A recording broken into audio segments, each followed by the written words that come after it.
essa é a cara geral da expressão da série de Fourier, tá certo? Escrita em termos de funções cossenos e de funções seno. Mas será que existe alguma maneira, digamos, um pouco mais eficiente de se calcular os coeficientes de Fourier? E será que existe um outro conjunto de funções em termos das quais eu poderia expressar a minha série de Fourier? De fato, existe. Dá para escrever a série de Fourier em termos de funções exponenciais. Mas não podem ser funções exponenciais quaisquer. Tem que ser funções exponenciais complexas. E é o que a gente vai tentar ver na aula de hoje. Como que a gente, pelo menos na primeira parte, como que a gente reescreve a série de Fourier em termos de exponenciais complexas. Antes que eu prossiga, o Vitor aqui já foi meu aluno em métodos B já, então já tem alguma noção sobre variáveis complexas. Quem aqui nunca viu nada sobre variáveis complexas, sobre, por exemplo, por que I é igual a raiz de -1? Podem falar, gente. Eu preciso saber isso para saber como é que eu vou balizar esse começo da aula. Eu sei essas relações, mas não sei de onde que isso vem, não, Edson. Mais eu alguém? não sei nem as relações. Oi? Eu não lembro. Se eu vi isso, eu não lembro, não, sinceramente.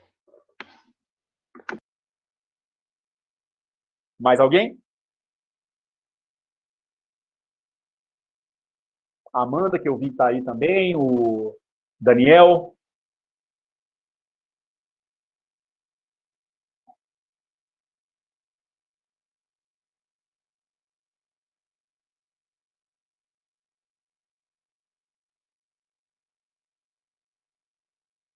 Daniel digitou aqui que ele não lembra. Eu vi com você, eu sei o que eu vi com você no semestre passado. A Amanda também disse que não.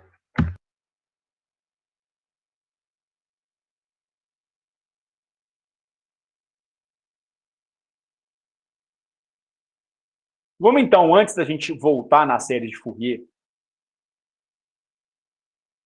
porque não é possível que vocês vão terminar um curso de física, seja na licenciatura, no bacharelado eu tenho certeza que não, mas mesmo na licenciatura, não tem cabimento vocês terminarem um curso de licenciatura em física sem terem a menor noção do que é um número complexo.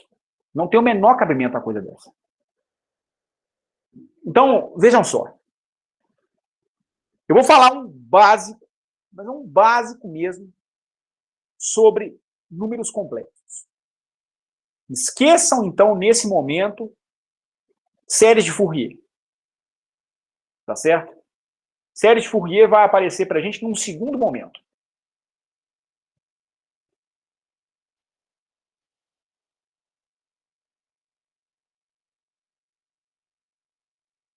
Vamos falar um pouquinho, então, sobre números complexos, porque senão o que eu vou colocar na sequência não vai fazer nenhum sentido para vocês. Tá certo? Vejam só. Deixa eu fazer a seguinte pergunta para vocês. Se fosse para vocês calcularem para mim esse número aqui,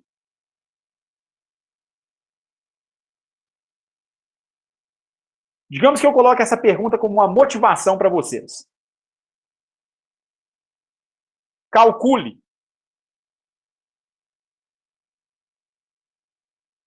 no conjunto dos números reais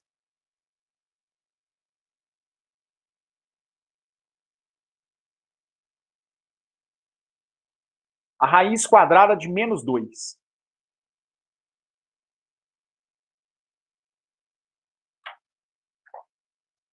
O que vocês diriam para mim se eu fizesse essa pergunta para vocês?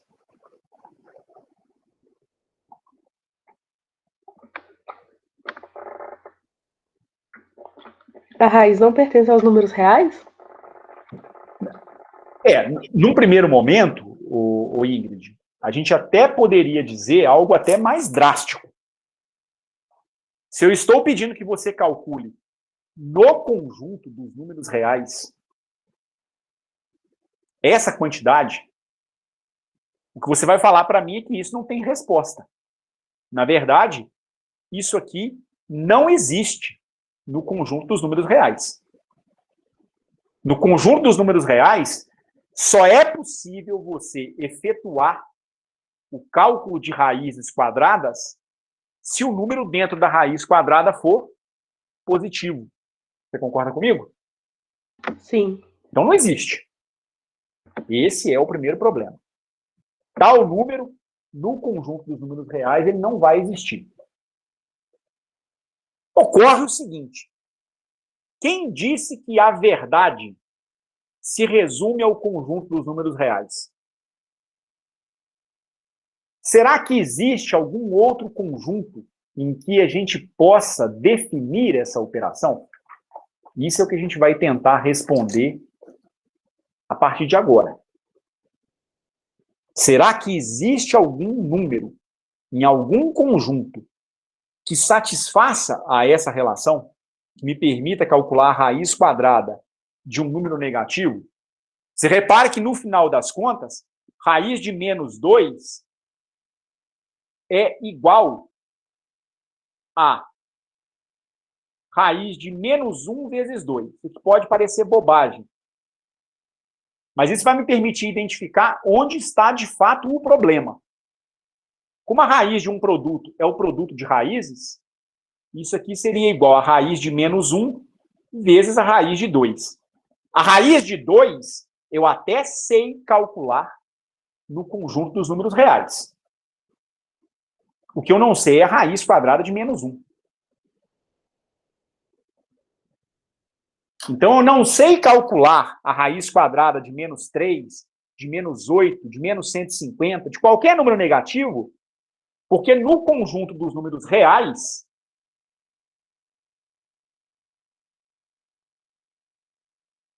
esse número não existe. Raiz de menos 1 não pertence, não é existente no conjunto dos números reais.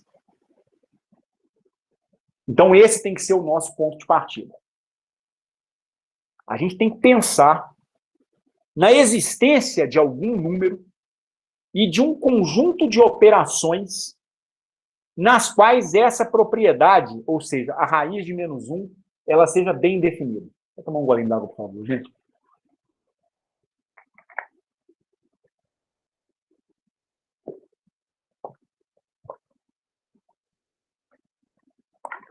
Então, vejam só.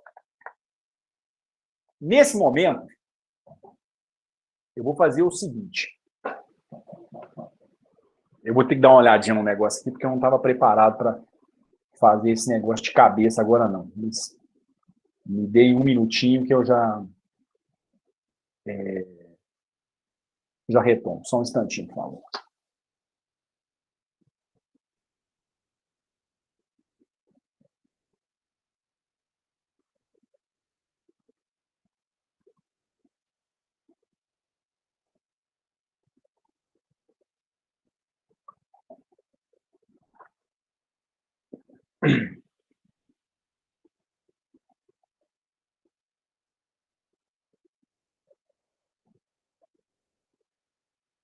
Digamos, então, que eu defina o seguinte.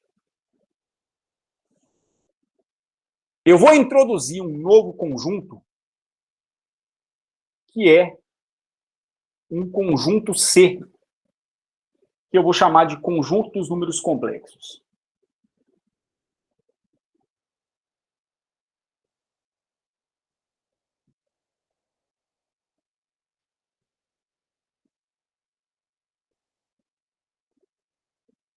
O nome número complexo, historicamente, acaba sendo um nome infeliz, porque a gente fica sempre com a impressão de que é um nome, vamos dizer assim, complicado. A gente sempre fica com essa impressão no final das contas. Mas esse é o conjunto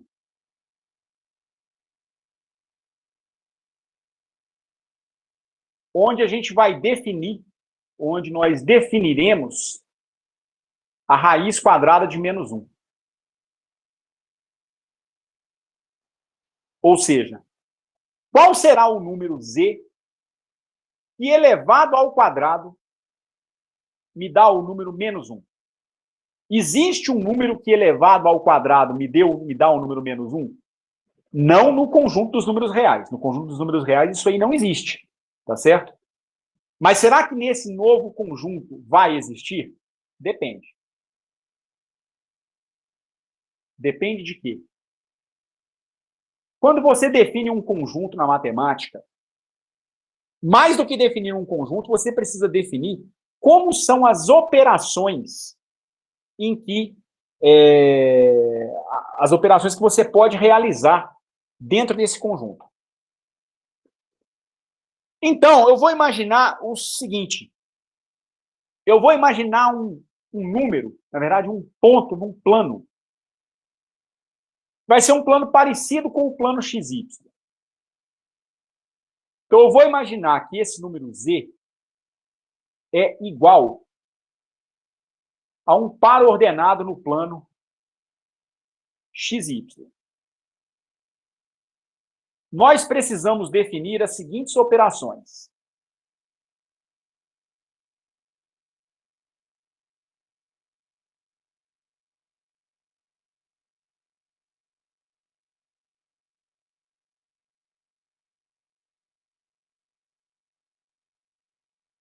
Primeira delas, a soma. A soma de dois números complexos. Z1 mais Z2. O Z1 vai ter coordenadas x1 e y1. O Z2 vai ter coordenadas x2 mais y2. Então, inicialmente, vamos imaginar que isso aqui são vetores. Então, você tem um primeiro vetor com uma coordenada x1 e uma coordenada y1. Você vai somar isso com um segundo vetor, que vai ter coordenada x2 e uma outra coordenada y2. Se você escreve os vetores em termos das suas componentes, a soma desses dois vetores tem que te dar um novo vetor do seu conjunto. Essa é a ideia. Nós dizemos na linguagem da álgebra que a soma é uma operação fechada. Dois elementos do conjunto somados geram um terceiro elemento daquele mesmo conjunto. Fazendo uma analogia com a física, com a mecânica, você soma dois vetores de posição, você vai ter uma nova posição. Você pode, por exemplo, chamar de deslocamento, de vetor resultante, enfim, tá certo? Você gera um novo vetor posição. De que maneira? Ué, se você vai fazer uma analogia disso aqui com vetores, isso aqui seria igual a x1 mais x2, ou seja, você soma a componente x de um com a componente x do outro, e soma a componente y de um com a componente y do outro. É assim como eu vou definir a operação de soma no conjunto dos números complexos. Ela é exatamente igual à soma de dois vetores. Você procede exatamente da mesma forma. Não tem onde pôr, não tem onde tirar. A subtração, ela procede da mesma forma. Você vai apenas trocar o sinal. Você subtrai as componentes x, subtrai as componentes y, tá certo? Então, soma ou subtração, elas são duas operações que são equivalentes. Essa é a primeira operação que eu vou definir nesse meu conjunto, então. Ok? Agora, eu tenho que pensar no produto. O produto é importante. Extremamente importante. Por que o produto é importante? É porque do produto eu vou poder definir a operação z ao quadrado. Z ao quadrado é, na verdade, o produto de z com z. Então, nós não sabemos que número é esse, exatamente porque nós não sabemos como é que a gente descreve esse produto no plano complexo, nesse plano de variáveis que eu estou definindo agora. Então, o produto de dois números complexos.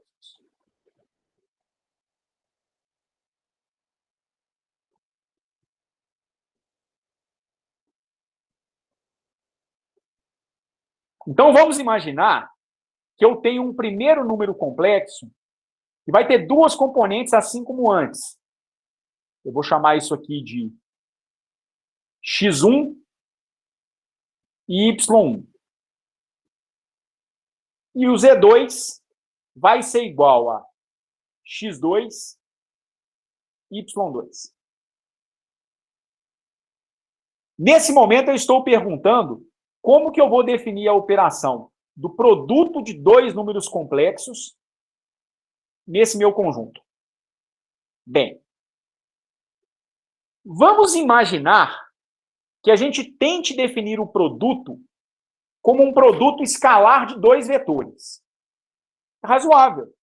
Se eu definir a soma de maneira parecida com a soma vetorial, por que eu não poderia pensar no produto de forma semelhante e pensar num produto escalar, por exemplo? Então, vamos imaginar que eu vou fazer o seguinte. Eu vou tomar Z1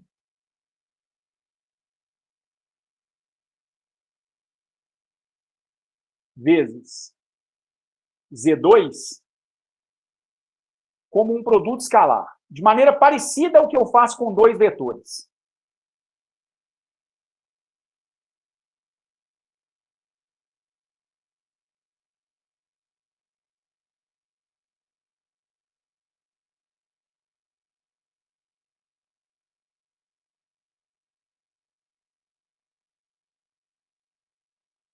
Ora, se eu vou fazer Z1 vezes Z2 como um produto escalar, então eu vou multiplicar x1, y1, escalarmente com x2, y2. E aí eu vou fazer o seguinte, se isso vai ser feito numa analogia com o que eu faço no produto escalar em coordenada cartesiana, então como é que você realiza o produto escalar? Você multiplica as componentes associadas à mesma direção espacial. Então, eu ficaria com x1 vezes x2. Mais y1 vezes y2. Tem algum problema com esse produto?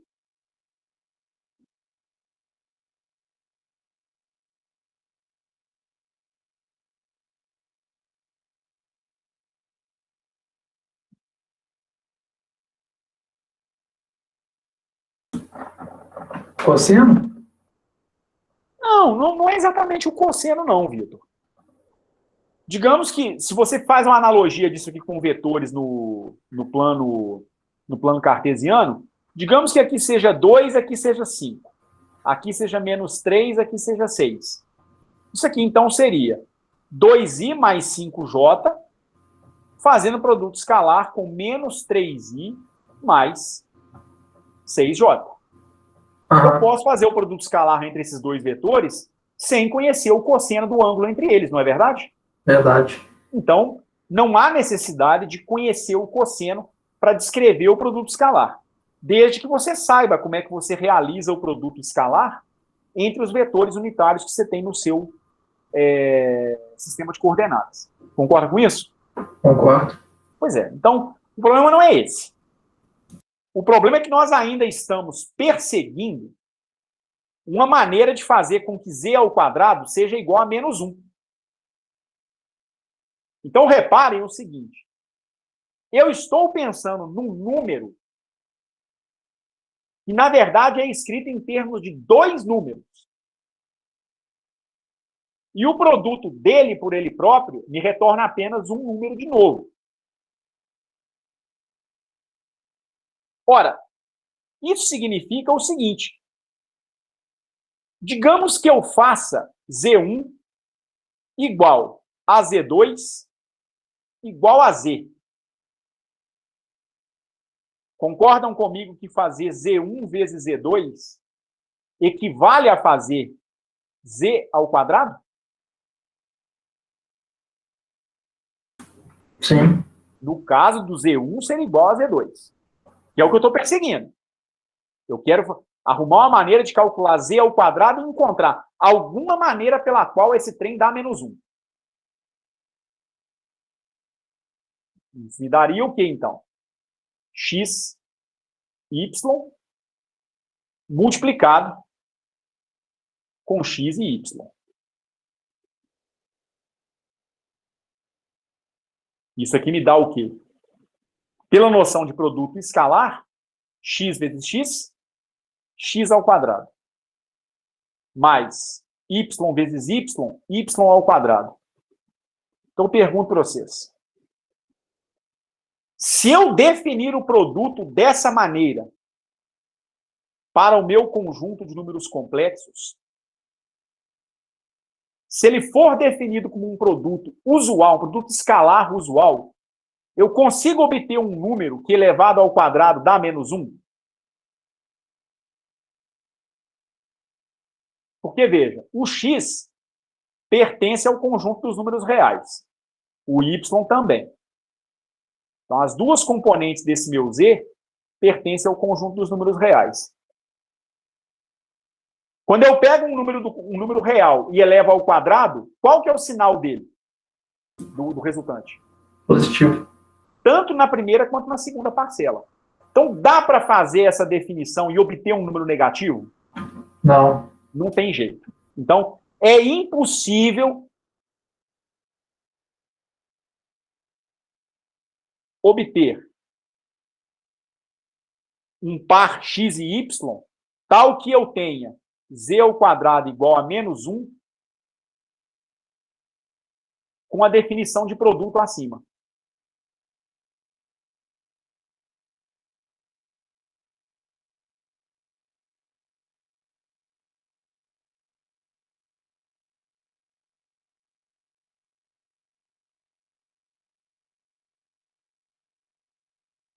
Por quê? Porque você sempre vai ter x ao quadrado maior do que zero e você sempre vai ter y ao quadrado maior do que zero. Maior ou igual, né? Nada impede que o x e o y sejam iguais a zero. Mas, no final das contas, menor do que zero, isso aqui não vai poder ser nunca. Em outras palavras, a soma teve até uma definição razoável. Parece que eu posso definir essa operação de soma gerando, a partir de dois vetores, gerar um terceiro vetor fazendo a soma dessa maneira. Mas o produto não consegue fazer com que um determinado número z elevado ao quadrado dê como resposta menos 1. Em outras palavras, é o nosso produto que está errado. O nosso produto não está certo. Então, eu teria que pensar numa maneira de como definir este produto de tal maneira que eu consiga pensar num jeito de fazer com que haja um número que elevado ao quadrado dê menos 1. Então, vamos lançar essa pergunta nesse momento. Como definir um produto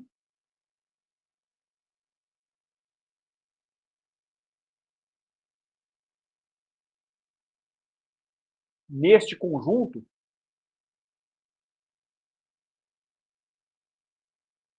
onde a gente admite, ou onde possamos ter um certo número z tal que z ao quadrado seja igual a menos 1. Ou seja, se eu vou fazer um produto entre dois números z1 e z2, dados por exemplo, x1, y1, com x2, y2, como será tem que ser esse produto para que no final das contas eu tenha z ao quadrado igual a menos 1? Alguém consegue sugerir alguma coisa para mim?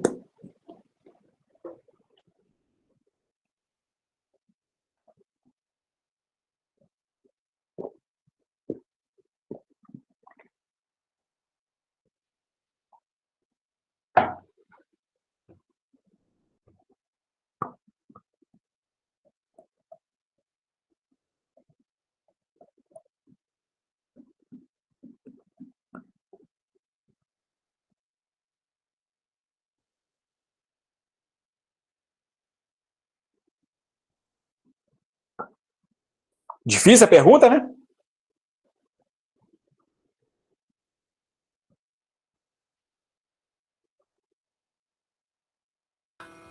Um pouco. Eu lembro que no Métodos B que você passou isso, você teve um pouco disso aí, sabe? Mas assim, eu lembro de pouca coisa. Mas assim, eu tenho uma sugestão aqui, mas não sei se é válida. Mas, por exemplo, se eu considerasse, como é que eu posso dizer? Ou o X ou o Y, como se fosse, como é que eu posso dizer?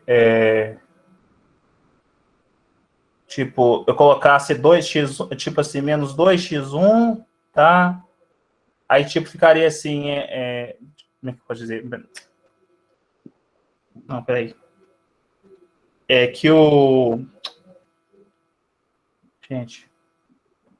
Tá. 2x1, menos 2x1. Tá, não, na verdade, assim, é o seguinte, se eu colocasse o produto, simplificando, o produto de x1 e x2, como se fosse o dobro do produto de y1 e y2, mas considerando que y1 e y2 fossem iguais, e x1 e x2 fossem iguais. Tá, mas... Digamos que aqui valha, por exemplo, 1 e 1. E aqui valha 4 e 4. Quanto que isso vai dar na sua conta? 4 e 4, deixa eu ver. Daria 64, menos 64, menos 64, menos... Daria 40, daria menos 48. Não sei exatamente como é que você fez essa conta, não. Não, porque eu fiz assim o seguinte, você falou assim que o... Ah, não, peraí.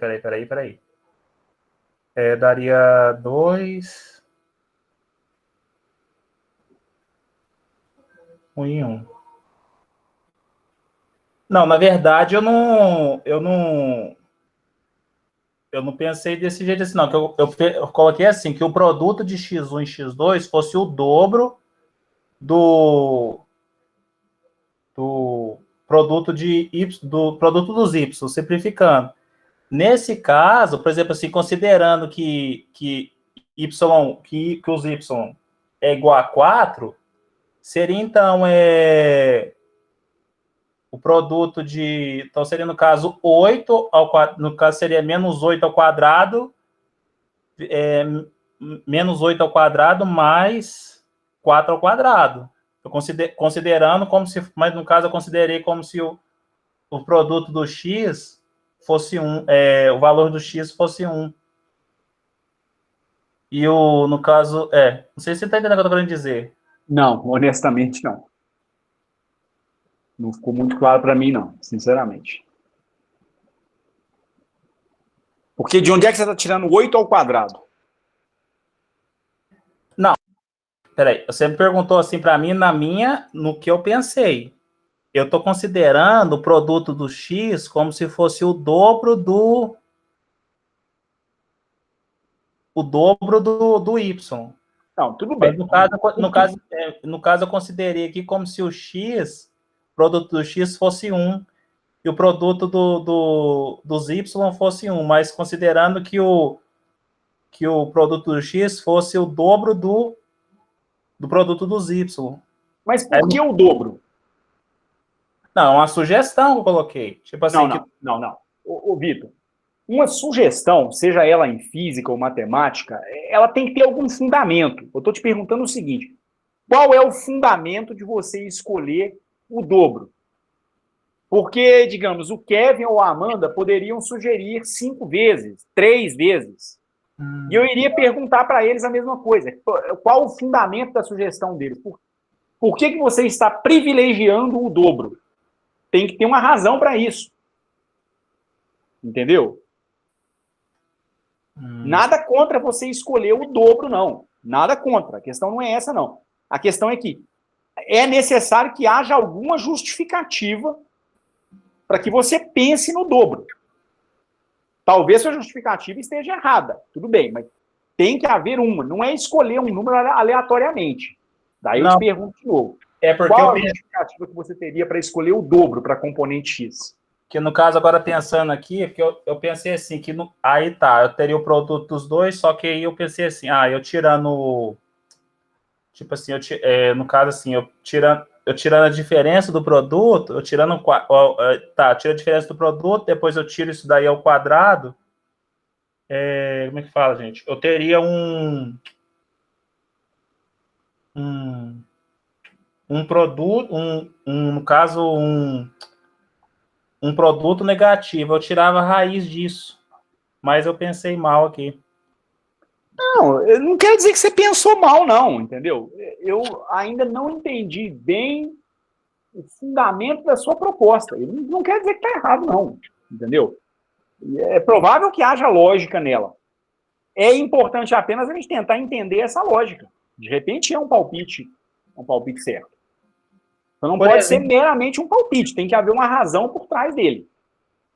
Por exemplo, assim, ó, vamos dar nome aos bois. Por exemplo, assim, suponhamos assim que eu pego, por exemplo, o X, tá, vamos supor assim que o X vale 1 e o Y vale 1, tá. Aí eu vou fazer o produto deles. Vou fazer o produto deles e tal. Aí, quando eu for fazer isso daí, vai dar por exemplo, assim, vai dar -1. Mas vai dar -1 ao quadrado. Vai ser 1 do mesmo jeito. Daria um... Eu estou pensando como se fosse -1. Na verdade, eu estou pensando no X como se fosse tanto o X e o Y tivessem um valor igual a 1. Mas não precisam ter. É isso que eu estou...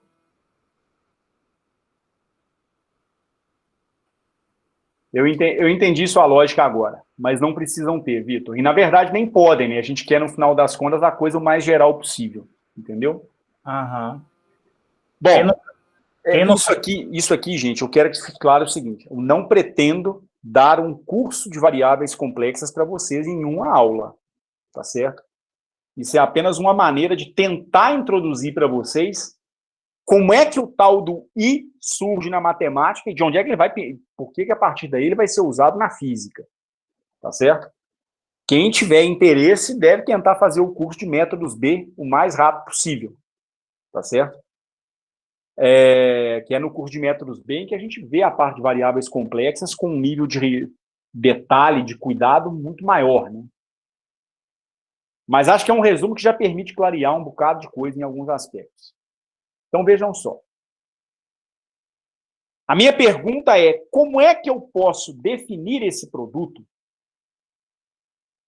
de tal maneira que essa propriedade aqui de cima, o z ao quadrado ser igual a -1, possa ser satisfeita?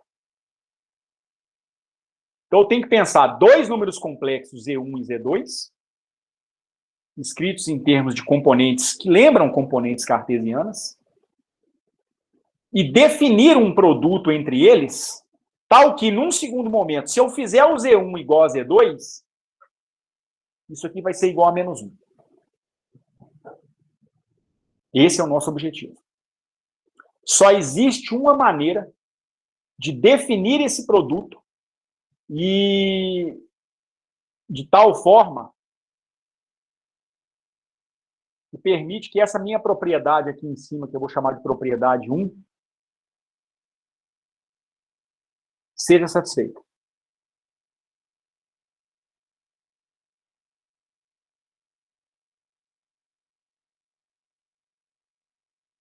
A maneira é essa aqui.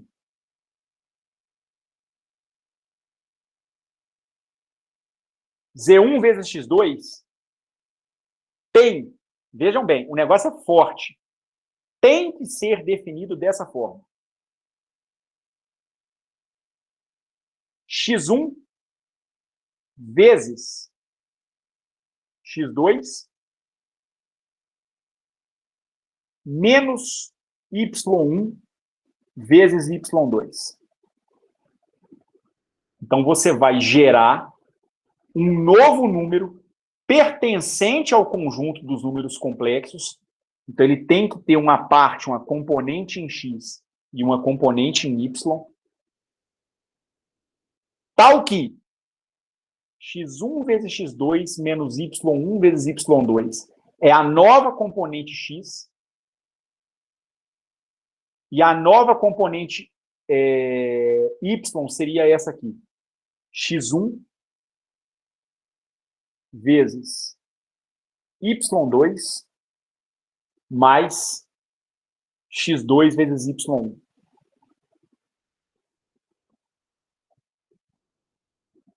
Então, você multiplica as componentes com o mesmo nome, x com x, y com y. Mas na segunda componente tem uma troca de sinal. E aí a segunda componente envolve os produtos cruzados. x1 com y2 e y1 com x2. É assim que você define o produto de dois números complexos no conjunto dos números complexos. Que assim é um produto.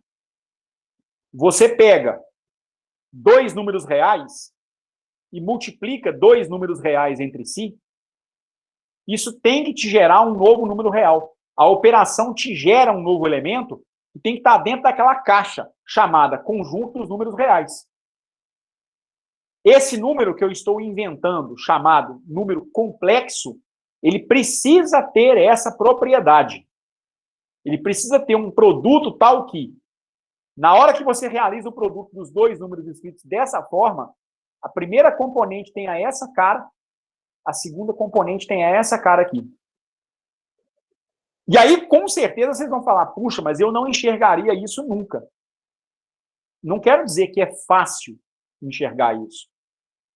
Porque se fosse fácil enxergar isso, ou coisas parecidas, a gente construiria teorias na física e na matemática em um dia, 2, talvez algumas horas. Construir uma coisa como essa aqui pode levar meses. Às vezes pode levar anos. E é por isso que o trabalho em física e em matemática é difícil. Porque você parte do zero.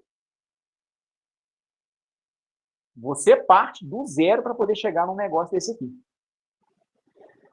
O que eu quero chamar a atenção de vocês é o seguinte. Vejam bem. É verdade que z ao quadrado igual a menos 1 tem um problema que é o seguinte. O z não pode pertencer ao conjunto dos números reais. Porque não existe número no conjunto dos números reais que elevado ao quadrado me dá uma resposta negativa. O que eu estou chamando a atenção é que, apesar do z não pertencer ao conjunto dos números reais, o z ao quadrado pertence.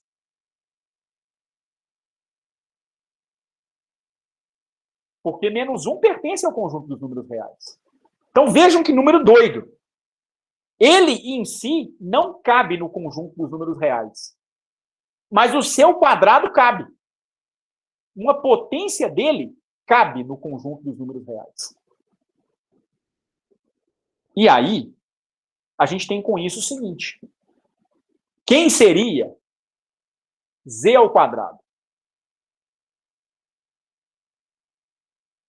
Z ao quadrado seria, então, igual a xy fazendo o produto no plano complexo com xy.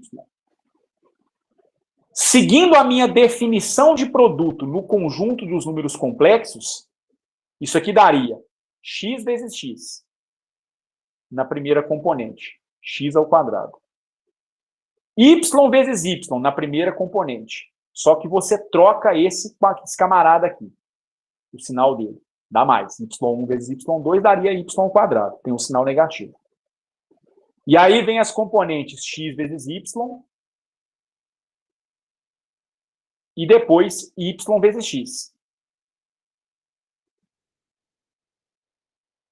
Então, você vai gerar um número nesse conjunto aonde A primeira componente é x2 menos y2.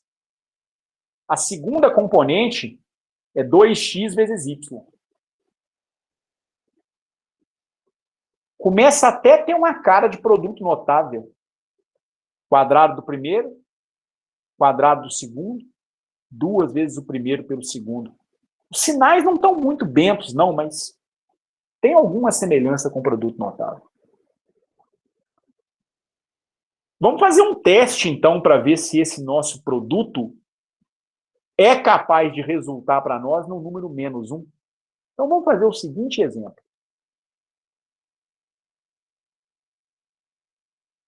Exemplo.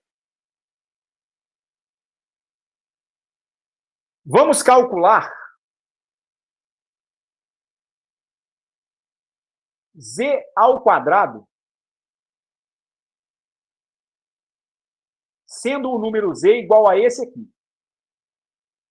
1 na primeira componente, 0 na segunda componente. Vamos ver se isso aqui vai dar certo. Z ao quadrado, então, vai ser o produto, nesse plano complexo, de um 0 com um 0. E isso me dá o quê? Qual é a expressão que eu tenho para o produto? Veja, e eu não provei que o produto tem que ter aquela cara, não. Mas é porque isso aqui, essa expressão maluca do produto que eu coloquei aqui, essa expressão, gente, ela não foi provada mesmo, não. Eu garanto para vocês. Ela não foi provada. Um dos maiores nomes da teoria das variáveis complexas é o Galois. O Galois trabalhou chutando feito um louco. Possíveis expressões para o produto que me retornariam em algo do tipo z ao quadrado igual a menos 1. E depois de muito tentar, ele chegou nessa relação aqui. Então a gente vai testar essa relação para saber se ela pode me dar, para o número complexo 1, 0, o resultado menos 1. Então, 1, 0. 1, 0 me daria o quê? Se Z1 vezes Z2, ou seja, x1, y1 vezes x1, y1 no plano complexo. Se isso aqui me dá, aliás, perdão, né? Aqui seria x1, y1, x2, y2. Se isso aqui dá x1 vezes x2 menos y1 vezes y2 na primeira componente, e na outra eu fico com y1 vezes x2 mais x1 vezes y2, vamos tentar essa fórmula aqui em cima e ver onde a gente chega. O x1 na primeira relação vale x. Vale 1, aliás. O x2 vale x também. Então, 1 vezes 1, de acordo com a minha fórmula. Menos o produto dos y. 0, 0. Então, 0 vezes 0.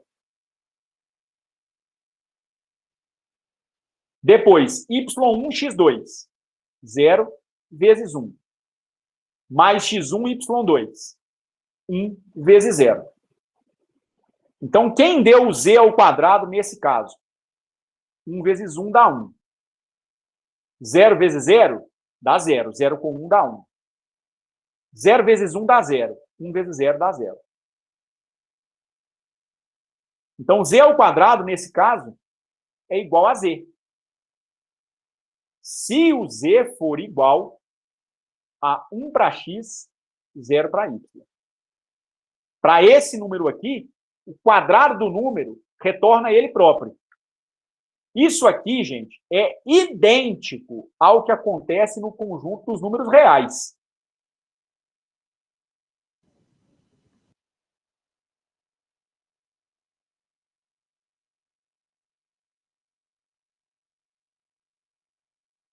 Por quê? Porque no conjunto dos números reais, você pega 1 ao quadrado e dá 1 como resposta. Vamos imaginar, então, que o z fosse 2 e 0. Vamos calcular z ao quadrado. Z ao quadrado daria, então, 2, 0 fazendo produto com 2 zeros. Toma a fórmula do produto no conjunto dos números completos. X multiplica com X. 2 vezes 2. Menos. Y multiplica com Y. 0 vezes 0. Agora vem 0 vezes 1, né? X multiplicado com Y. Então, 2 vezes 0. Mais Y multiplicado com X.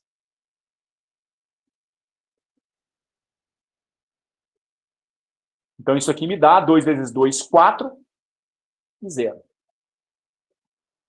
Z ao quadrado igual a 4. Curioso.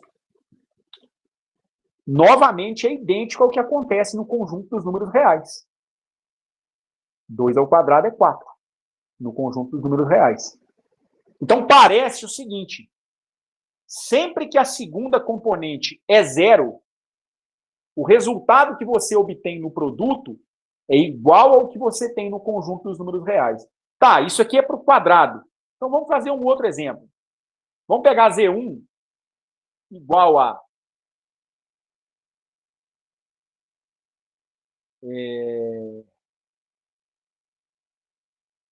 Se bem que aí não vai adiantar. Não vai adiantar. Se colocar a componente Y, o trem já não vai prestar. Deixa eu ver. Realmente não presta, não vai adiantar.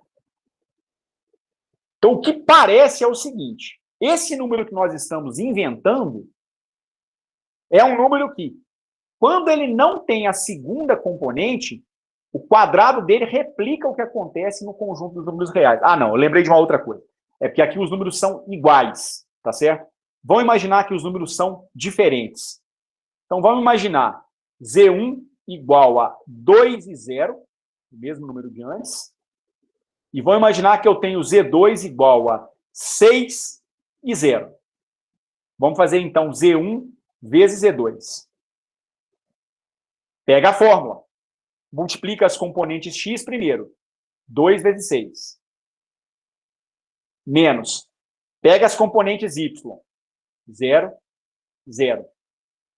Isso vai te dar a nova componente X do número resultante. Agora vem as componentes misturadas.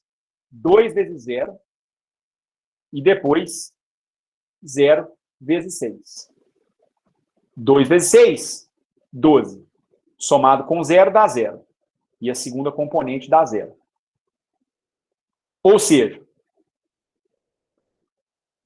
Z1 vezes Z2 é igual a 12 e 0.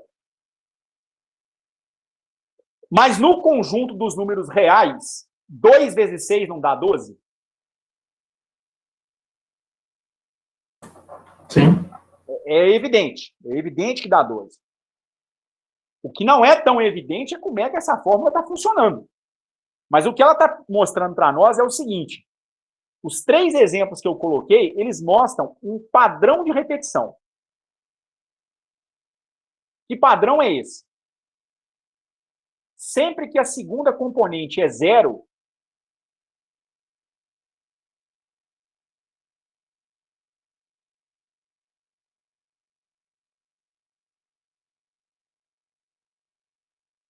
o resultado é similar ao que teria no conjunto dos números reais.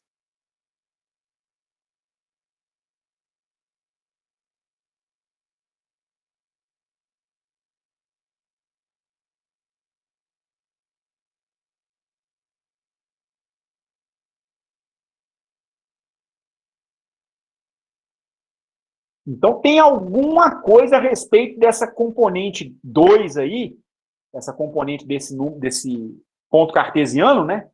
Tem alguma coisa misteriosa nessa componente.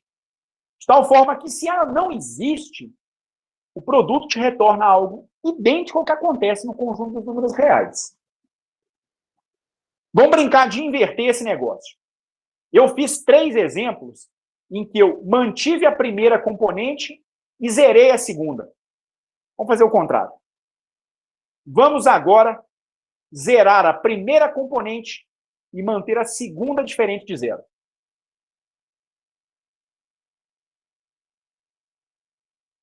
vamos fazer o contrário.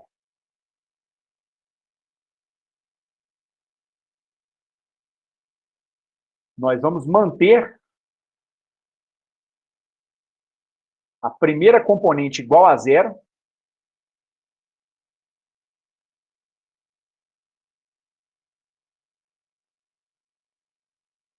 E a segunda diferente de zero. Exemplo. Vamos calcular z ao quadrado, sendo z igual a 0, 1. O mais simples que a gente tem. Z ao quadrado igual a 0, 1 é z vezes z, que é igual a o par ordenado 0, 1 multiplicado pelo par ordenado 0, 1. Pega a fórmula do produto que a gente viu agora há pouco. Z1 vezes Z2 seria igual a um novo par ordenado, que vai dar como resultado x1 vezes x2, menos y1 vezes y2, e aí a segunda componente dá x1 y2 mais y1 vezes x2. Vamos ver o que isso aqui vai nos dar. Primeira componente, pega o produto dos x. 0 vezes 0. Menos. Pega o produto dos y. 1 vezes 1.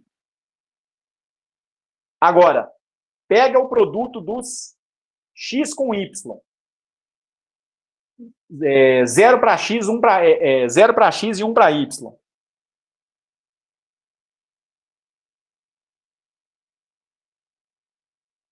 Mais 1 para x, 0 para y. Aqui tem uma coisinha que está errada, né? Aqui não é um parênteses, aqui na verdade é uma vírgula para separar. E aqui também não é uma vírgula, aqui é um produto.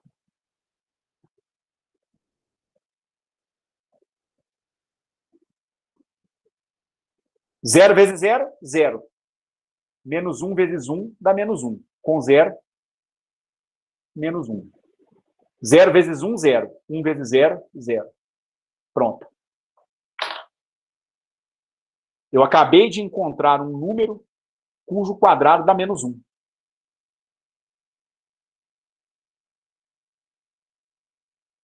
Quem disse que esse número tinha que ser exatamente menos 1? Na verdade, é um número que vale menos 1 para a componente x e 0 para a componente y.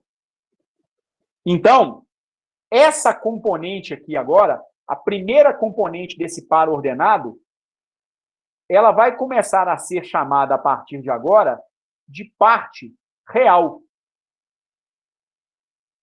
Ela reproduz aquilo que acontece no conjunto dos números reais.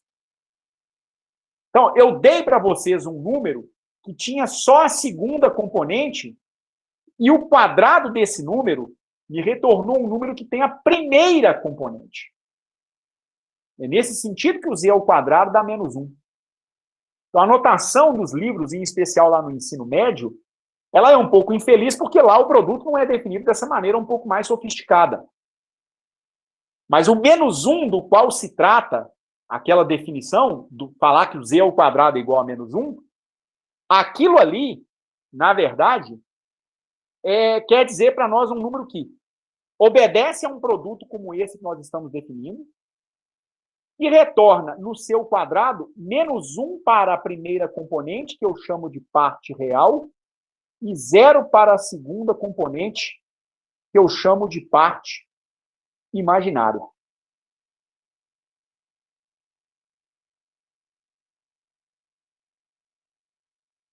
E aí, a esse número, z, aonde a parte real vale 0 e a parte imaginária vale 1, é isso aqui que nós chamamos na matemática, e daí na física, de I.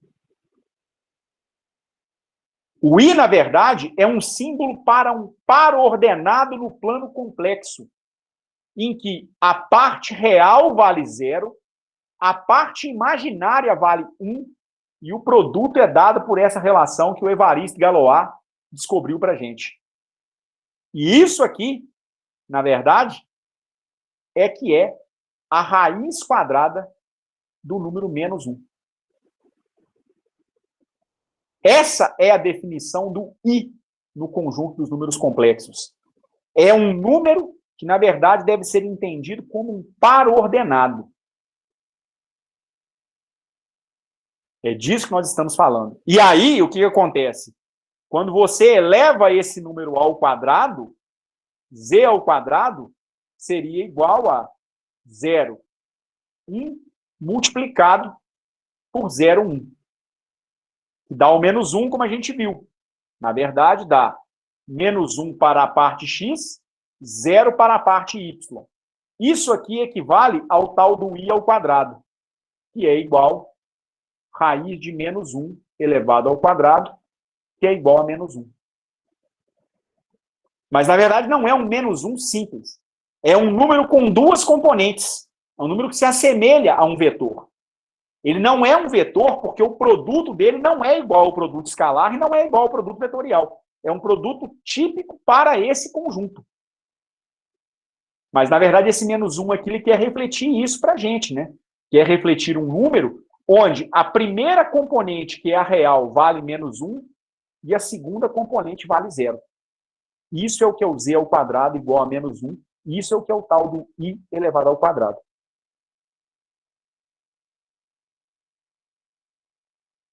Então, de uma maneira geral,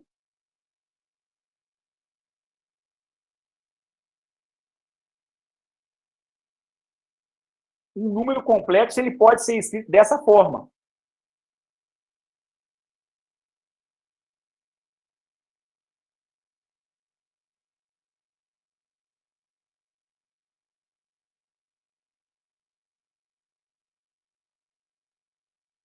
Z é um par ordenado no plano complexo, que é dado por A, B, uma componente real, ou aquilo que eu chamo de uma parte real, e uma outra componente num outro eixo, que é perpendicular à primeira, que eu chamo de parte imaginária.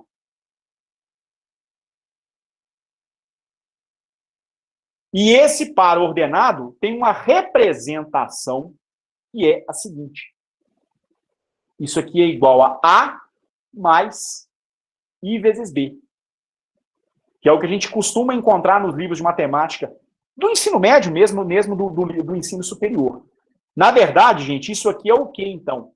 É um símbolo para você representar o que de fato é um número complexo. O número complexo, na verdade, é representado por um par de números. Um para o eixo x, um para o eixo y, que satisfaz a essas operações de soma e de produto que eu defini nessa primeira parte da aula. Então, o que é típico, o que diferencia esse novo conjunto que nós estamos criando e tentando começar a entender, é, na verdade, o conjunto de operações que os números desse conjunto satisfazem. Em especial o produto. O produto está sendo definido para que eu invente um conjunto onde haja raízes quadradas de números reais negativos. Mas essa raiz quadrada, ela não é, na verdade, um número com uma componente só. É um número que tem uma parte real e tem uma parte imaginária. É um número com duas componentes. Então, aqui eu tenho A mais I vezes B. Isso aqui é a chamada representação algébrica de um número complexo.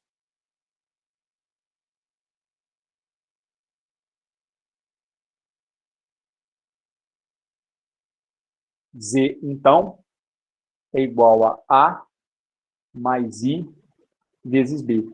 Então, se eu vou fazer uma multiplicação de um número Z1 com um número Z2, isso aqui é igual a A1 perdão. A1, B1 vezes A2, B2. Que é igual a quanto? Vamos seguir a fórmula. A1 vezes A2. Então, as componentes da mesma posição aqui. A segunda componente do primeiro multiplicada pela segunda componente do segundo. B1 vezes B2. E aí agora vem para a segunda componente os produtos cruzados. A1 vezes B2 mais B1 vezes A2. É provável, para quem já fez alguma coisa com números complexos, que nunca tenha visto o produto dessa forma. Talvez tenha visto dessa forma aqui. Você pega o número complexo na forma algébrica e o escreve como A1 mais I vezes B1, multiplicando por A2 mais I vezes B2. E isso vai ser igual a quanto? A1 vezes A2 mais I que multiplica A1B2 mais IB1A2 mais I vezes I ao quadrado. B1 vezes B2. Só que agora, nós já estamos autorizados a falar que I ao quadrado é menos 1. Então, essa segunda componente aqui, ela, na verdade, vai estar na parte real do teu número complexo. Isso aqui poderia ser escrito agora na forma de um produto, de um ponto no plano cartesiano. Complexo. A1, A2. Primeiro, componente 1 do primeiro com a componente 1 do segundo. Menos componente 2 do primeiro vezes a componente 2 do segundo, com o sinal trocado. Aí a segunda componente é aquela que carrega o I. Daí a gente falar em componente imaginário. A1, B2 mais B1, A2. E aí é por isso que se eu tenho Z1 igual a 2 mais 3I e Z2 igual a 6 mais 5I, se eu vou fazer o produto Z1 vezes Z2, é por isso que eu posso definir fazer o produto dessa maneira aqui, ó, como talvez alguns de vocês já tenham feito em algum momento da vida. Multiplica 2 vezes 6, parte real de um com parte real do outro. 12. Com 2 vezes 5, 10. 10i. 3i com 6, mais 18i. 3i vezes 5i, 15i ao quadrado. Só que agora você sabe que nesse conjunto, i ao quadrado dá menos 1. Porque i ao quadrado, na verdade, equivale a quê? É um número complexo, onde a primeira componente é 0 e a segunda componente vale 1. E aí, na hora que você vai fazer i ao quadrado dá menos 1 para x e 0 para y. Você inverte a componente. Ele originalmente tem apenas a segunda componente. Quando você faz o seu quadrado, ele passa a ter a primeira componente. Ele deixa de ser puramente imaginário para ser puramente real. Então,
Gente, eu não sei até que ponto vocês conseguiram acompanhar.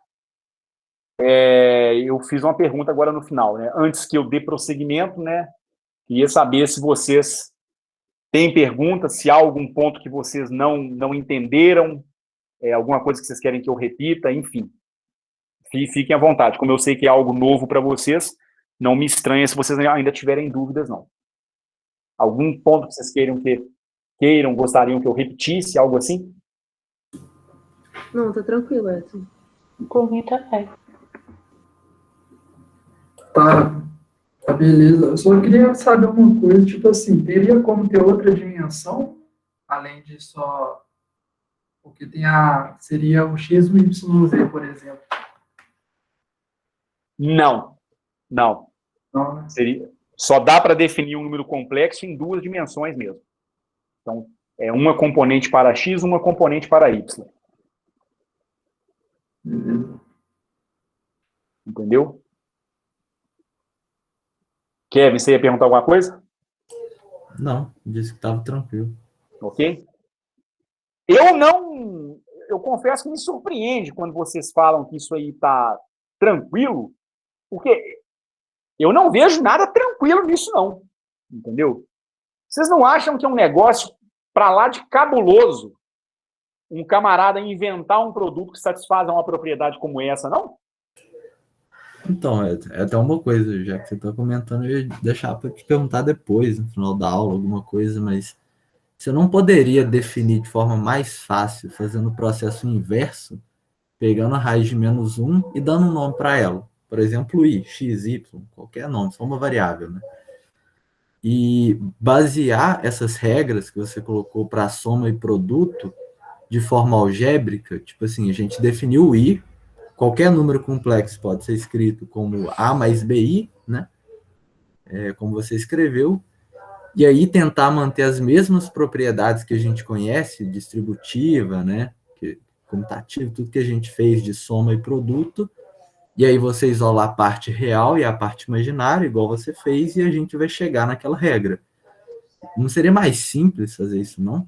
Não Porque sei, isso é uma coisa intuitiva. Cara, não sei. Isso aí a gente tem que perguntar para o Galois. Sinceramente, não sei. Você tentou fazer assim? Não, você fez isso, basicamente, né? Ou não? Não. Que isso ali, não? Não, acho que não. Porque você pegou o A1 mais IB1, né? E abriu o produto ali. Mas veja só. Aí tem um detalhe. Tem um detalhe, Kevin, que é o seguinte. Você quer dizer isso aqui, né? Você quer dizer isso aqui. Sim. Escrever o Z na forma A mais I vezes B, tá certo?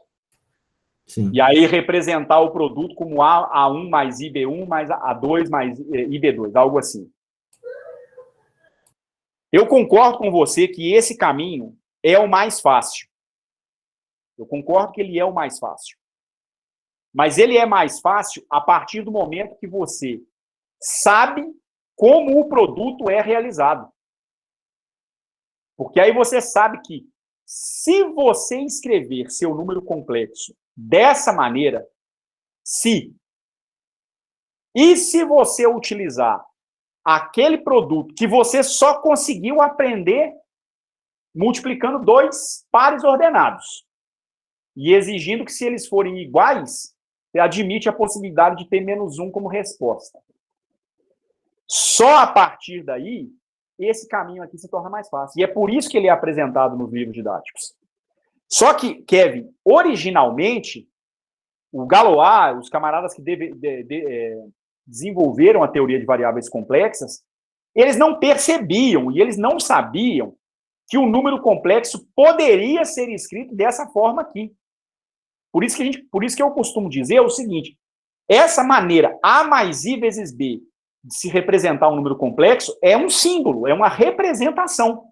Mas eles não conheciam essa representação em um primeiro momento. Isso só veio a posteriori.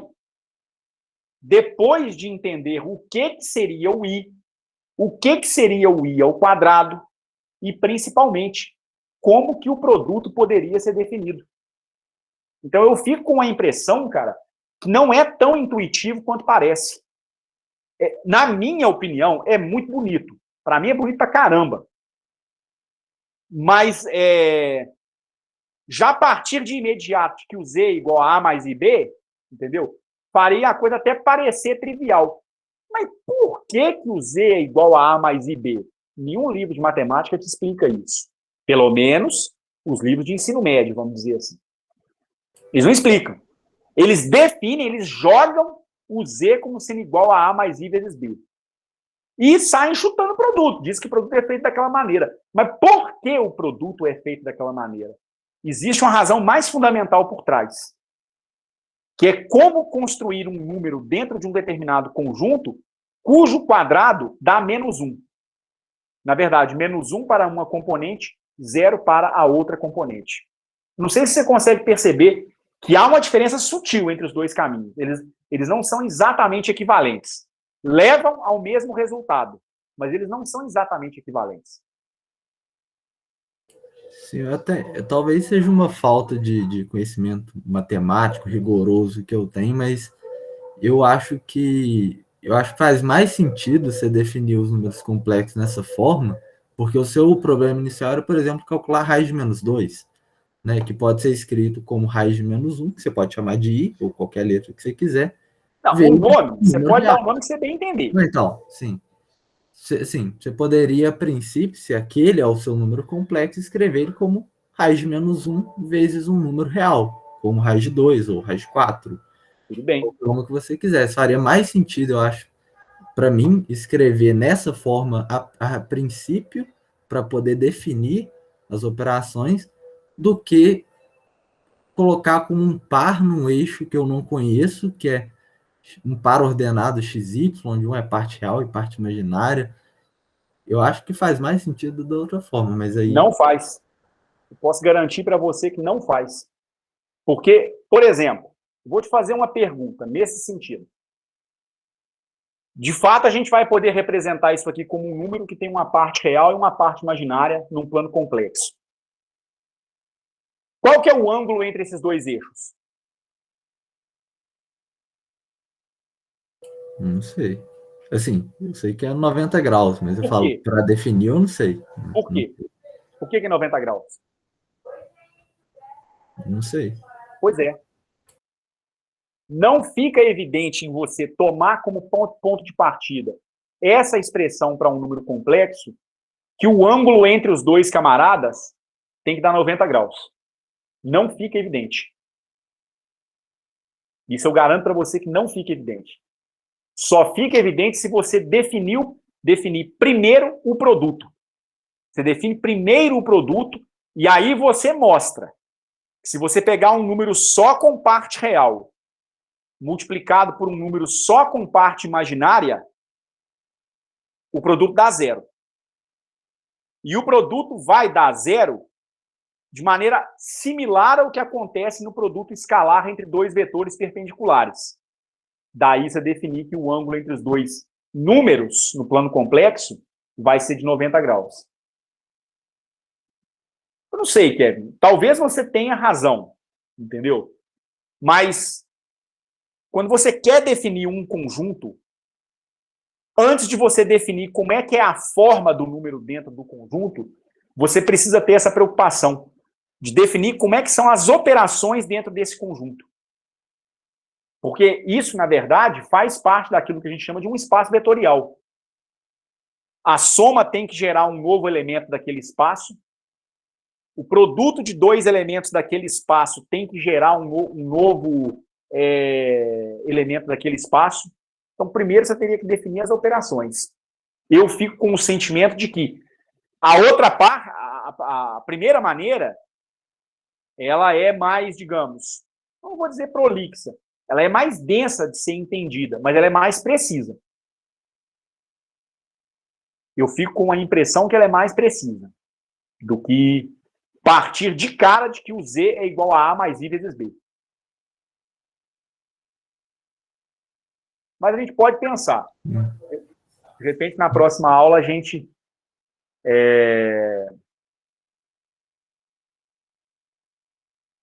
trata sobre isso um pouquinho. A gente volta nesse assunto de novo. Mas a sua pergunta é boa, e eu acho que ela vai no seguinte sentido. Eu não sei de onde vocês estão vendo algo óbvio aqui. Que não é óbvio, não. Não tem nada óbvio. Absolutamente nada. Então, brota um i ao quadrado na frente de vocês e inventa-se que o i ao quadrado é menos 1. Para lá, não inventa-se, não. Não inventa-se. Primeiro criou-se um conjunto e um determinado conjunto de operações com os elementos desse conjunto, tal que seja permitido pegar um número desse conjunto, elevar esse número ao quadrado e dar menos 1 como resultado. E eu insisto, para mim, no meu entendimento, isso não é óbvio, não é tranquilo. Então, olhem a aula de hoje com cuidado, porque, a meu ver, isso não é nem um pouco tranquilo, não. Ok? Mas vamos dar continuidade, então. Então, a gente já tem esse apanhado de informações até agora. Primeiro, que um número complexo ele pode ser escrito na forma de um par ordenado, Z, com uma componente X e uma componente Y. Isso é uma maneira de se representar um número complexo, que equivale a escrever isso como x mais i vezes y. Também é possível dizer que se você tem um número complexo z igual a 0 para a componente x, 1 para a componente y, pela definição de produto nos números complexos, você obtém que z ao quadrado é igual a menos 1 para a componente x e 0 para a componente y. Por quê? Porque nós inventamos um produto de números complexos que me gera essa propriedade aqui. Então, isso aqui seria igual a Z1 vezes Z2, igual a x1, y1, multiplicado por x2, y2. E parece que o único produto que satisfaz isso é essa coisa meio cabalística aqui. x1 vezes x2 mais y1 vezes y2, ou melhor, menos, né? É as componentes x menos as componentes y. E aí aqui as componentes cruzadas. x1 vezes y2 mais y2 vezes x1. E aí tem uma coisa que eu até perguntei para o Kevin agora há pouco, que é a seguinte: será que é possível representar esse número complexo de forma geométrica? Tem a ver com a pergunta que eu fiz com o Kevin agora há pouco. Eu perguntei a respeito do ângulo que pode existir entre esses dois camaradas.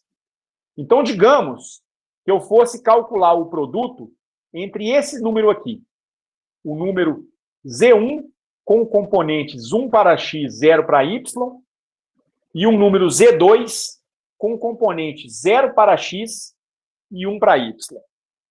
Então, esse aqui tem só parte real, esse aqui tem só parte imaginária. Como que eu representaria o produto desses dois caras? Vai dar quanto no final das contas? Vamos seguir a regrinha do produto para ver. Z1 vezes Z2 seria igual a x1 vezes x2. O x do primeiro vezes o x do segundo. 1 vezes 0. Menos o y do primeiro vezes o y do segundo. 0 vezes 1. E aí vem x do primeiro, y do segundo. X do primeiro... Olha, esse aqui... Ah, não, tá certo. X do primeiro é 1. O y do segundo... Ah, tá dando errado. 1 vezes 1. E depois y2... Ah, não, tá errado. É x1, y2... mais y1 vezes x2.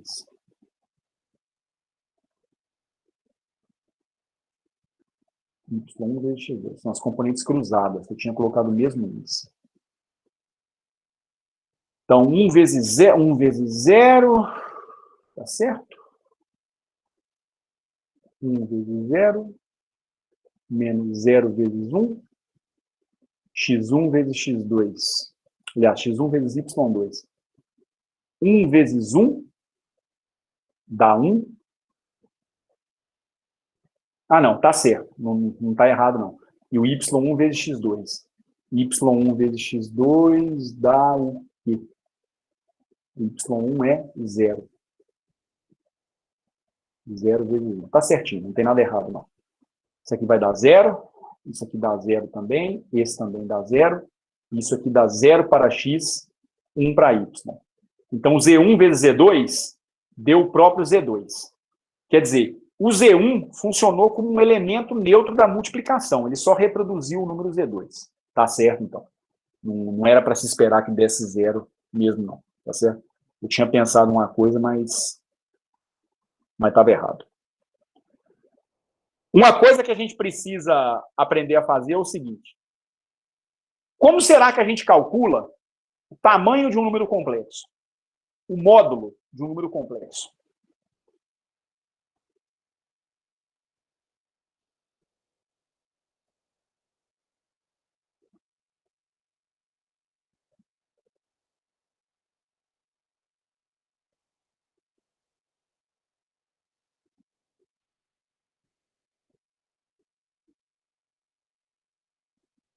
Digamos, se eu tenho z igual a 5 mais 6i,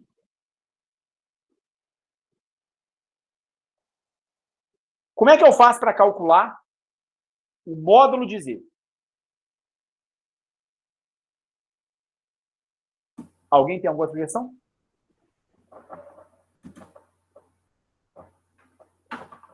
Raiz quadrada das componentes.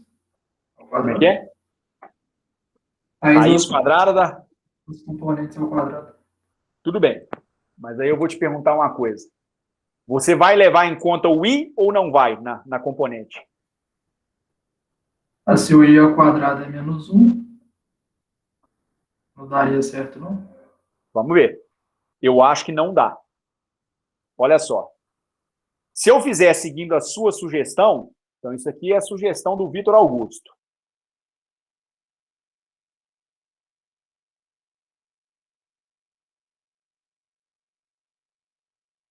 O módulo de z, seguindo aquilo que a gente faz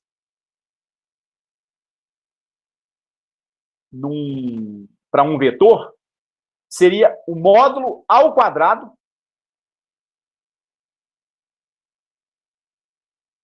seria a raiz quadrada do quadrado das componentes. Eu estou colocando o i aqui dentro também. Então, isso aqui daria 25. E aqui daria 6 ao quadrado, 36. E i ao quadrado daria menos 1. 36 vezes menos 1, menos 36. Com menos 25, com mais 25, isso aqui daria menos 11. Não tem jeito, cara. Nós estamos falando de módulo. O módulo é o comprimento de um número. E isso aqui não vai ser definido. Não no conjunto dos números reais. O módulo, ô Vitor, ele é um número inerentemente real. Então, isso aqui não é real. Então, não pode representar um módulo.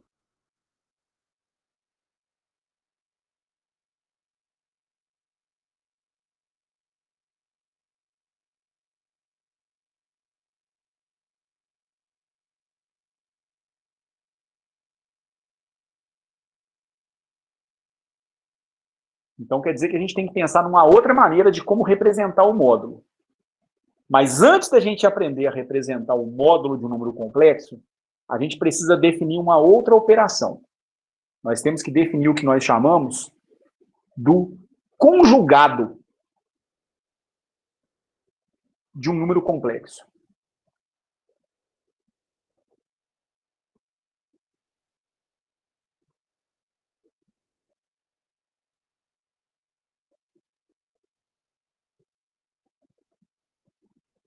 Eu vou chamar esse número especial de Z barra. O que vem a ser o conjugado de um número complexo? Se eu tenho um número Z colocado na forma algébrica como a parte real A mais B vezes I, o seu complexo conjugado, ou simplesmente conjugado, ele é definido dessa maneira.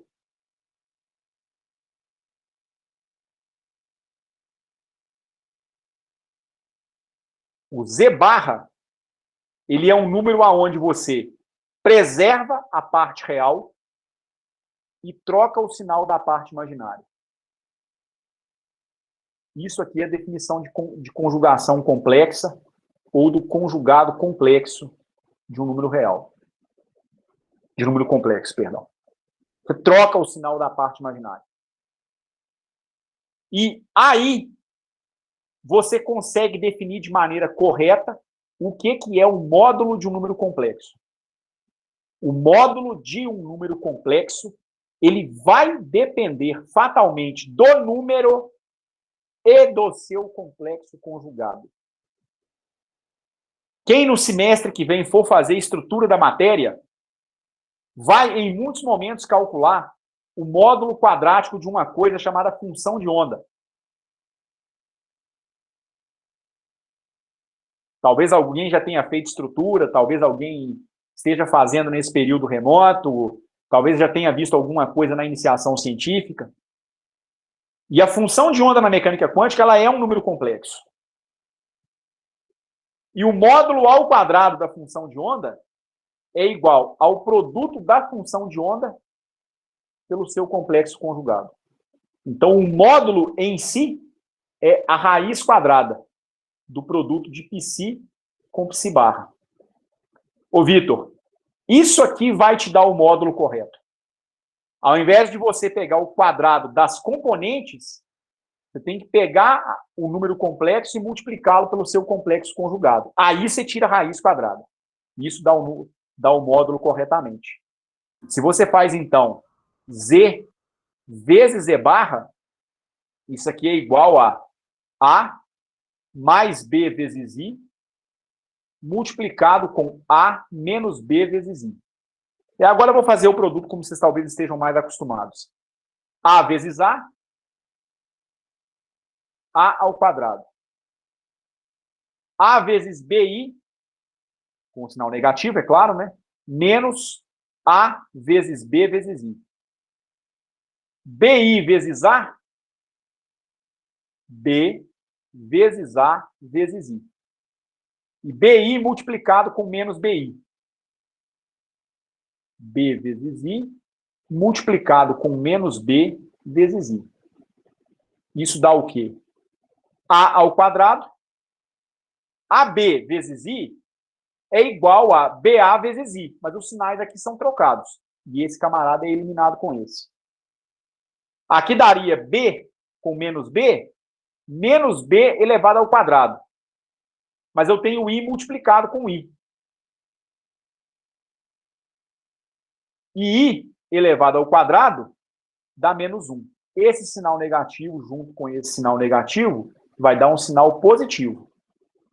Então, Z vezes Z barra é igual a A2 mais B ao quadrado. Isso aqui é definido como sendo o módulo ao quadrado do seu número complexo. E daí, o módulo de Z é igual à raiz quadrada do produto de Z com Z barra, com seu complexo conjugado. E isso aqui é igual à raiz quadrada de A ao quadrado mais B ao quadrado. Aí, Vitor, o módulo do seu número complexo é calculado da mesma maneira como você calcula o módulo de um vetor. Aqui dá certo. Mas não dá certo se você calcular a raiz quadrada do número multiplicado por ele próprio. Tem que ser o número multiplicado pelo seu complexo conjugado. Beleza. Beleza? Isso vai te dar o tamanho do número complexo no plano complexo. Ok? Ok. E daí a gente pode falar a respeito da representação geométrica de um número complexo.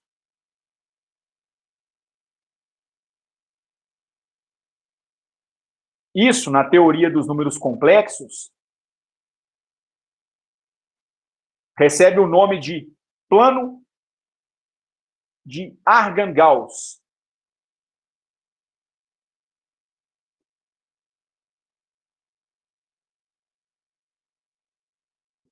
É uma representação onde você define o seguinte. No eixo X, você marca a parte real do número complexo.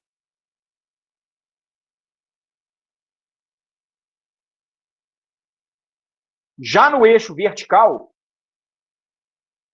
você marca a parte imaginária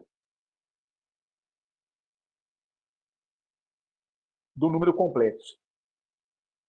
O que eu quero dizer com isso? Bem tranquilo o que eu quero dizer.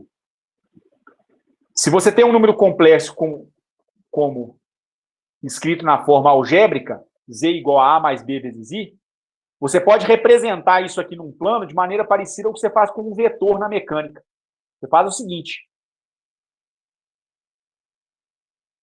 Você define um sistema de eixos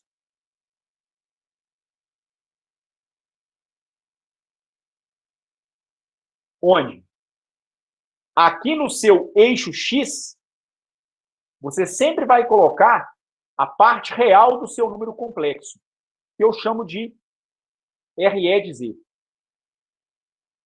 E aqui no eixo vertical, você vai colocar a parte imaginária do teu número complexo, o imaginário de Z. Então, se a parte real mede um certo valor A,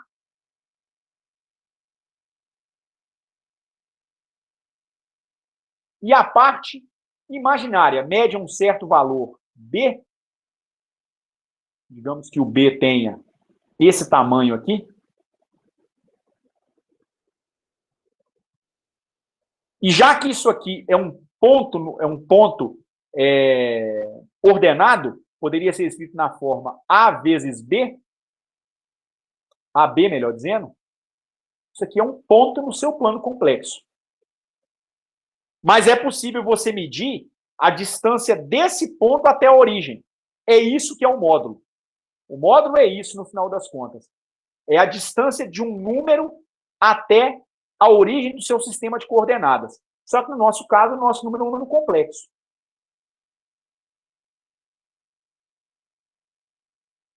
Mas o tamanho dessa flecha aqui, eu vou chamar isso aqui de ρ, ρ para mim é o módulo de Z. É o tamanho do seu número complexo. E aí, do teorema de Pitágoras, você consegue perceber o seguinte. Isso aqui é um triângulo retângulo, assumindo que o eixo imaginário faz 90 graus com o seu eixo real.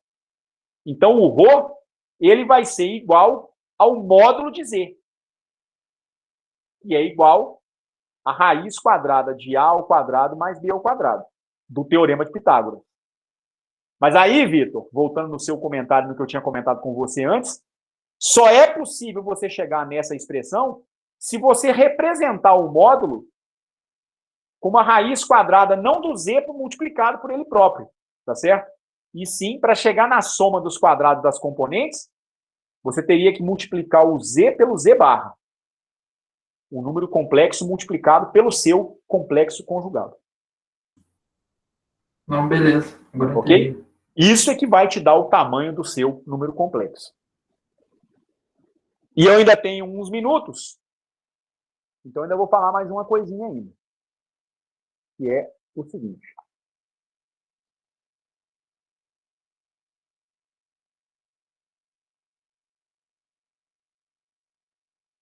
Qual será a representação de um plano de um número complexo numa outra forma que nós chamamos de representação polar de um número complexo? Isso tem tudo a ver com a representação de um número complexo no plano de Argand-Gauss. Então, agora há pouco eu vi o seguinte. se você tem um número no plano complexo, esse número aqui, por exemplo, que tem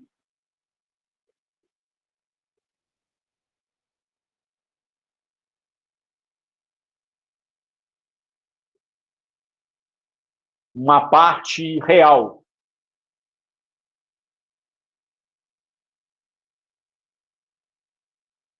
Eu vou chamar de A. E uma parte imaginária. Eu vou chamar de B.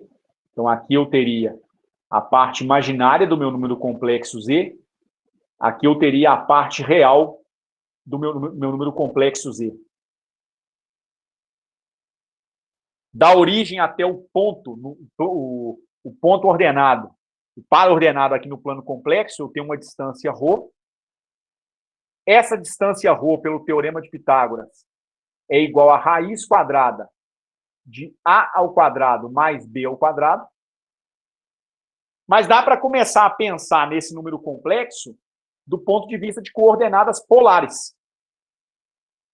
Aonde, ao invés de trabalhar com as componentes x e y, eu trabalho com o módulo medido na radial e com o ângulo que essa linha radial faz com o eixo x. Porque aí da geometria do problema eu percebo o seguinte: se eu for calcular o cosseno desse ângulo que o complexo faz com o eixo x, cosseno de θ, isso é o cateto adjacente a θ, que é o A, dividido pela hipotenusa, que é o módulo ρ. Então, a parte A, ela vale ρ cosseno de θ. Estou expressando, então, a componente real do meu número complexo em termos do módulo desse número e do seu ângulo, que a gente costuma chamar de argumento.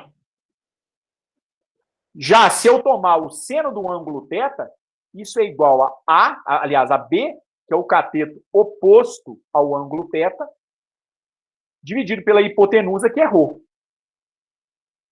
O B, então, é igual a ρ vezes o seno de θ.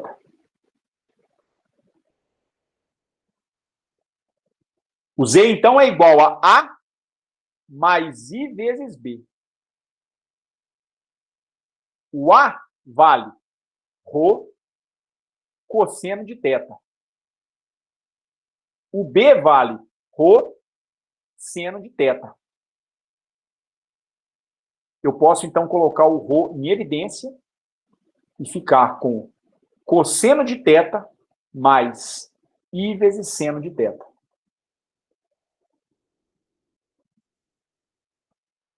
Quem que é esse θ? Θ é um ângulo que costuma ser chamado, na teoria de números complexos, do argumento do número complexo Z. Arg, então, é um símbolo para argumento.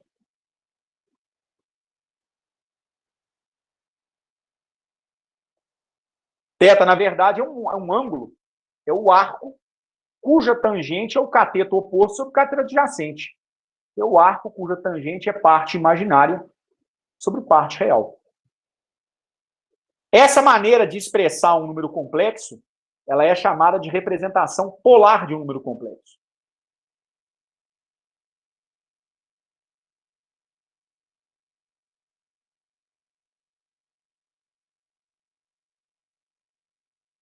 Mas o bonito vem na sequência. Em razão do seguinte: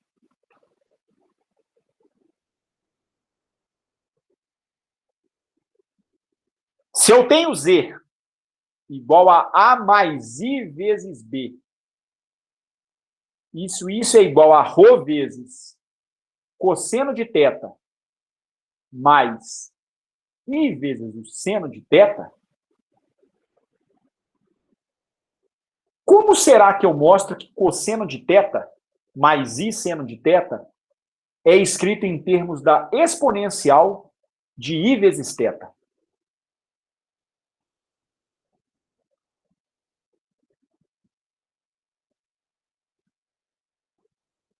E chego na chamada fórmula de Euler, ou representação de Euler, de um número complexo. essa expressão em particular, exponencial de iθ igual a cosseno de θ mais i vezes o seno de θ, isso aqui é chamado de fórmula de Euler. Então, o melhor aqui em cima nem seria chamar de fórmula de Euler, porque isso já tem um nome reservado. Isso aqui, na verdade, o melhor nome seria representação de Euler.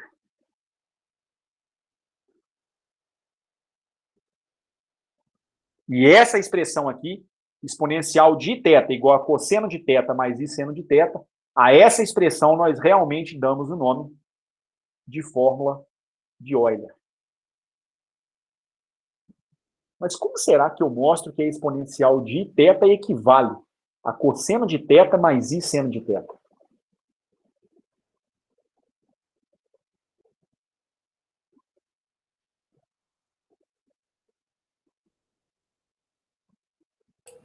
Você pode utilizar a série de Taylor.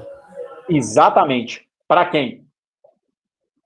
Para a exponencial de θ, por exemplo. Ou usar a série do cosseno e a série do seno. Mas vamos usar a exponencial de θ em série de potência. Então, eu vou expandir exponencial de iθ em sua série de Taylor.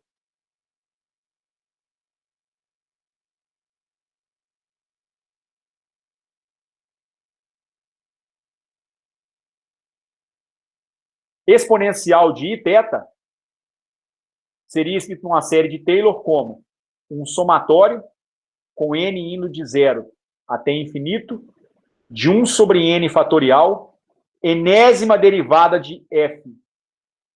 No caso, exponencial de iθ, né? Obviamente, em relação a θ, porque isso aqui é uma função de θ, né? Avaliada em θ igual a 0, vezes θ elevado a n.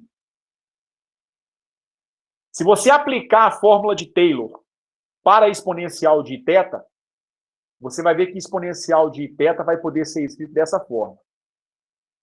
Isso aqui vai dar 1 mais i vezes θ mais i vezes θ ao quadrado sobre 2 fatorial mais i vezes θ ao cubo sobre 3 fatorial mais i vezes θ à quarta sobre 4 fatorial mais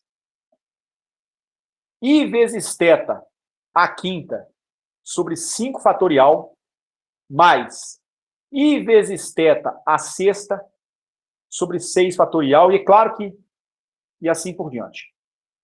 Isso aqui, exercício para vocês. Mostrar que a série vai ter essa cara aqui. Tá certo? Essa vai ser a forma geral da série, no final das contas. Isso aqui vai dar um somatório com n indo de 0 até infinito, de iθ elevado a n, dividido por n fatorial. É a forma geral que a série vai ter. Você consegue reproduzir todos os termos que eu estou colocando aqui com o sinal corretinho. Mas tem que aplicar a fórmula de Taylor para chegar lá. Isso aqui dá 1 mais i vezes θ menos θ ao quadrado sobre 2 fatorial menos i vezes θ ao cubo sobre 3 fatorial mais θ à quarta sobre 4 fatorial mais i vezes θ à quinta sobre 5 fatorial menos θ à sexta sobre 6 fatorial e assim por diante. Aí, se vocês olharem com cuidado, vocês vão perceber que isso aqui pode ser quebrado em 2 séries. Tem uma série onde as potências pares não guardam dependência com o i. O primeiro termo é o 1. Depois, θ ao quadrado sobre 2 fatorial. Depois, θ à quarta sobre 4 fatorial. Depois, menos θ à sexta sobre 8 fatorial. O próximo termo vai dar θ à oitava. Aliás, perdão, tem uma coisinha errada aqui, né? Aqui não é 8 fatorial, aqui já é 6 fatorial. Aqui é 6 fatorial. E aqui vai dar θ à oitava por 8 fatorial. Menos θ à décima por 10 fatorial. E assim por diante. E tem uma série em que todos os termos vão ser proporcionais a i.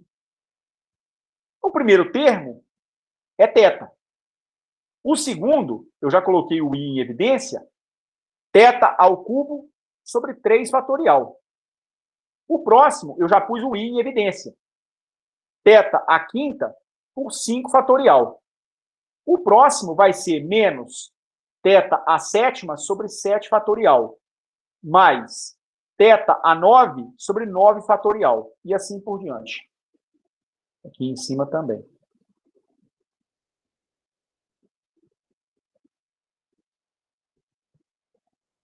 Se você observar bem a cara da primeira série, ela é uma série apenas com potências pares e ela é alternada. Os termos ora são negativos, ora são positivos. Essa primeira série é a série do cosseno de θ. Mostrem isso aqui para quem tem pouca habilidade com séries. Pega cosseno de θ, expande em série de potências e verifica que vai dar isso aqui. A segunda série, ela também é alternada. Tem ora sinais negativos, ora sinais positivos. Mas ela é uma série em termos ímpares. É a série do seno.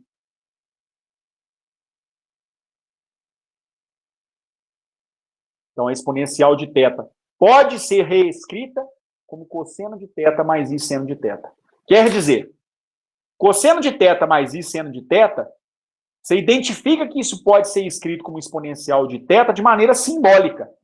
Porque a série do seno mais i vezes a série do cosseno mais i vezes a série do seno seria o equivalente da exponencial da série da exponencial de θ.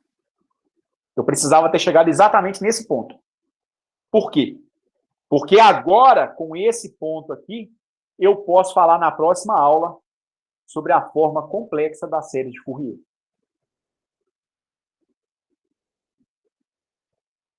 Eu precisava desse ponto aqui. Ok? Era exatamente o ponto em que eu queria chegar. Então, nesse instante, eu encerro a gravação, tá certo? E eu gostaria de perguntar, antes que eu encerre a aula em definitivo, se vocês têm alguma pergunta.